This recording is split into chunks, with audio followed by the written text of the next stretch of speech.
ఫిబ్రవరి 14న జరిగే అధిక జన మహాసంకల్ప సభకు లక్షలాదిగా తరలిరండి. స్థలం Bible Mission Grounds, Nagarjuna University ఎదురుగా, గుంటూరు. హైదరాబాద్ ఉమ్మడి రాజధాని కొనసాగాలంటూ వైసీపీ నేత వైవి సుబ్బారెడ్డి చేసిన వ్యాఖ్యలు ఇప్పుడు ఆంధ్రప్రదేశ్ రాజకీయాల్లో చర్చకు దారితీస్తున్నాయి. 10 ఏళ్ల పాటు ఉమ్మడి రాజధానికి ఉన్నటువంటి హైదరాబాద్ని ఇంకా పొడిగించాలని డిమాండ్ పైన కొంత విమర్శలు అయితే వ్యక్తం అవుతున్నాయి. దీనిపైన మనతో మాట్లాడడానికి బీజేపీ జాతీయ కార్యదర్శి సత్యకుమార్ మాట్లాడదాం. సార్, ఎలా చూస్తారు? మీరు ఇంతకుముందు కూడా కామెంట్ చేశారు, ఉమ్మడి రాజధాని ఇంకా కొనసాగించాలి, రాజ్యసభ సభ్యుడిగా అయిన తర్వాత దాని పోరాటం పార్లమెంట్లో నేను చేస్తానని నేను వైవి సుబ్బారెడ్డి కామెంట్ చేస్తారు. మీరు ఎలా చూస్తారు? వైవి సుబ్బారెడ్డి గారు పోరాటం చేయాల్సిన విషయాలు చాలా ఉన్నాయి. రోజు నిరుద్యోగులంతా ఆత్మహత్యలు చేసుకుంటున్నారు, వాళ్ళకి ఉద్యోగాల కల్పన మీద పోరాటం చేయాలా, రైతులు ఆత్మహత్యలు చేసుకుంటున్నారు, వాళ్ళకి పథకాల లబ్ధి చేరేలాగా చేయాలి, వాటి మీద పోరాటాలు చేయాలి. కానీ ఈ రకంగా సంచలన వ్యాఖ్యలు, అది సహేతుకమా కాదా, రాజ్యాంగబద్ధమా కాదా అనే విషయాలు ఆలోచించకుండా ఇలాంటి సంచలన వ్యాఖ్యలు చేయడం, ఇప్పటిదాకా వాళ్ళు 3 రాజధానుల పేరుతో రాష్ట్రంలో ప్రాంతాల మధ్య చిచ్చు పెట్టారు. దానివల్ల రాజకీయ లబ్ధి పొందే ప్రయత్నం చేశారు. ఇప్పుడు అది అయిపోయింది. సో వాళ్ళ ఓటమి ఖరారని వాళ్ళకి తెలిసిపోయింది.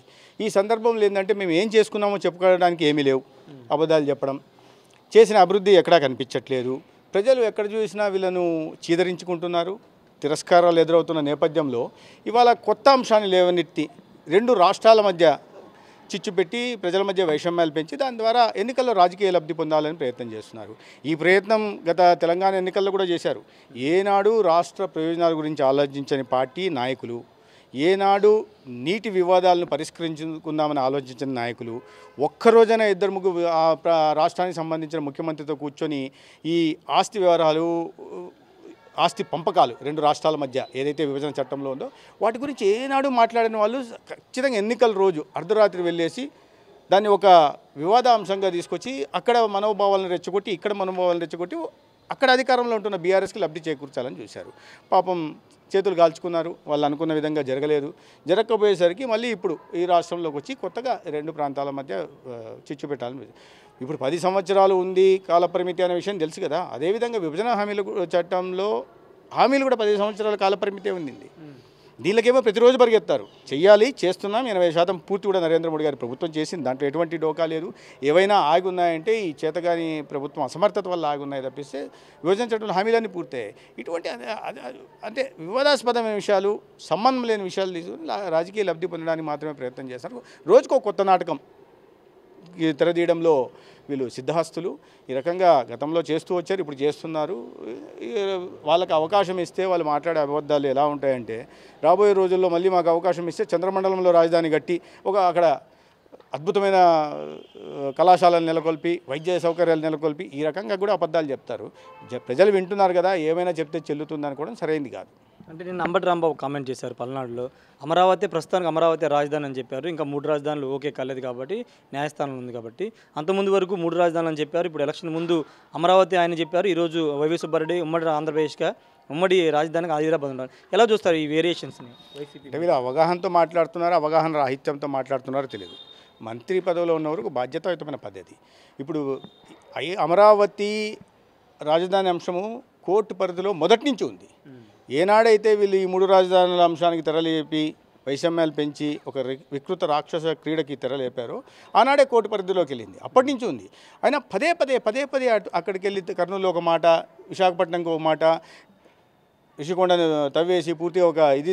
మొన్న కూడా ప్రతి 3 నెలలకు ముఖ్యంగా స్వయంగా ముఖ్యమంత్రి గారే ఇప్పుడు మార్చేస్తున్నాం, ఇంకో 3 నెలలు మారుస్తున్నాం, ఇంకో 3 నెలలు మారుస్తున్నామని 5 సంవత్సరాలుగా మాట్లాడుతున్నామన్నారు. జరగలేదు. అప్పుడు కోర్టు పరిధిలో ఉన్న అంశం వీళ్ళకి తెలియదా?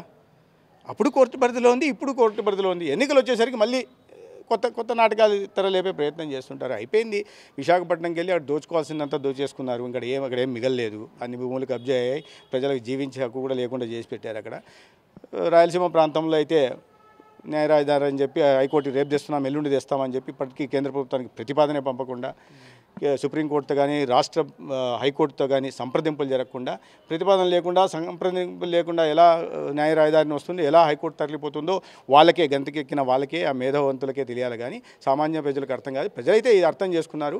ఈ రకంగా 3 ప్రాంతాల మీద వైషమ్యాలు పెంచడం, వాళ్ళ రాజకీయ లబ్ధి వాళ్ళు దాచుకోవడానికే అంశాన్ని ఉపయోగించుకున్నారు. ఇప్పుడు కొత్త అంశం తెర మీదకి తీసుకొచ్చి దాని ద్వారా మళ్ళీ రాజకీయ లబ్ధి మోసం చేయడానికి ప్రయత్నం చేస్తున్నారనే విషయం ప్రజలకు స్పష్టమైపోయింది. అంటే అక్కడ తెలంగాణ ప్రభుత్వం ఉంది కాబట్టి, కాంగ్రెస్ ప్రభుత్వం వచ్చింది కాబట్టి ఇప్పుడు ఏమన్నా ఇలాంటి డైవర్షన్ చేస్తున్నారు అనుకోండి. ఇప్పుడు ఏ రాష్ట్రంలో అయినా వచ్చి ఇది మాది అంటే ఎలా సాధ్యమవుతుంది? 10 సంవత్సరాల కాల పరిమితితో ఉంది. హైదరాబాద్ తెలంగాణది, దాంట్లో అనుమానం ఏముంది? 10 సంవత్సరాలు మీరేం చేశారు అది చెప్పండి. ఇప్పుడు ఆయన మంత్రిగా వ్యాఖ్యలు చేస్తున్న వ్యక్తి కేంద్ర ప్రభుత్వం నిధులు సమకూరుస్తుంటే పోలవరం పూర్తి చేయలేకున్నారు. ముందు ఆయన చేయాల్సిన పని అది చేయమనండి, మిగతా పనులన్నీ మిగతా వాళ్ళు చూసుకుంటారు. సార్, మొన్న ఢిల్లీ వెళ్ళిన జగన్ ప్రధాని భేటీ అయ్యారు, అమిత్ షాతో కూడా భేటీ అయ్యారు. పొత్తుల గురించి ఏమైనా మాట్లాడుంటారా? మీరేం చెప్తారు? పొత్తుల గురించి మాట్లాడే అవకాశమే లేదు. ఎందుకంటే మాకు పూర్తిగా వైరుధ్య భావజాలం ఉన్న పార్టీ, మేము ఆపోజిట్ పోల్స్, ఒక అవినీతి పార్టీ, అంటే గొంతులోతు కూడా కాదు, పూర్తిగా పాతాళంలోకి దిగజారిపోయిన పార్టీ అవినీతిలో. అటువంటి పార్టీతో నిష్కలంకమైన చరిత్ర, వ్యక్తిత్వం కలిగిన నాయకులు ఉన్న పార్టీ భారతీయ జనతా పార్టీ. వాళ్ళకు మాకు పొత్తుల గురించి ప్రస్తావనే ఉండదు. ఇక రాష్ట్రం గురించి ఏదైనా మాట్లాడచ్చు. ప్రతిసారి ఏదైనా విషయం వచ్చినప్పుడు ఆ మైండ్ గేమ్ ఆడడం, అక్కడికి వెళ్ళి ఏదో చేసి వచ్చినట్టుగా చెప్పడం, వినతి పత్రాలు సమర్పించుకోవడం ఆయన అలవాటే. కానీ రాష్ట్రానికి ఆయన సాధించుకొచ్చింది ఏమీ లేదు.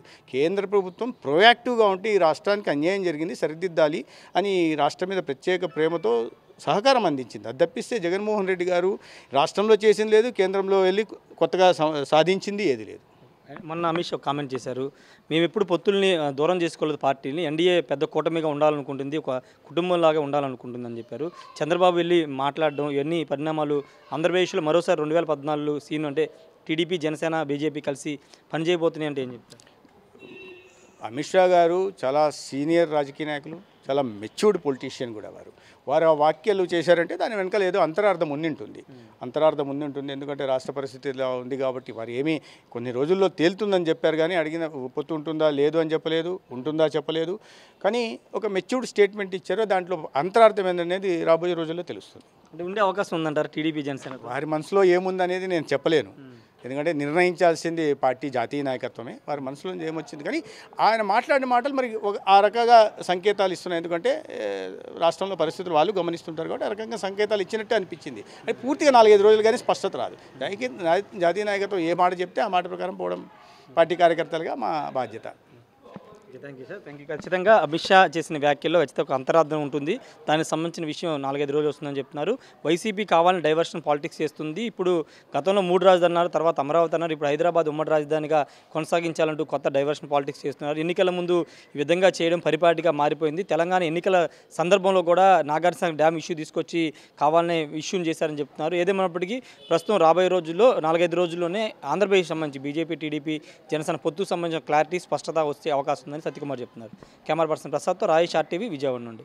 మరిన్ని వీడియోస్ కోసం ఛానల్ ని సబ్స్క్రైబ్ చేయండి, లేటెస్ట్ అప్డేట్స్ కోసం వాట్సాప్ ఛానల్ ని ఫాలో చేయండి, అండ్ లింక్ డిస్క్రిప్షన్ లో ఉంది.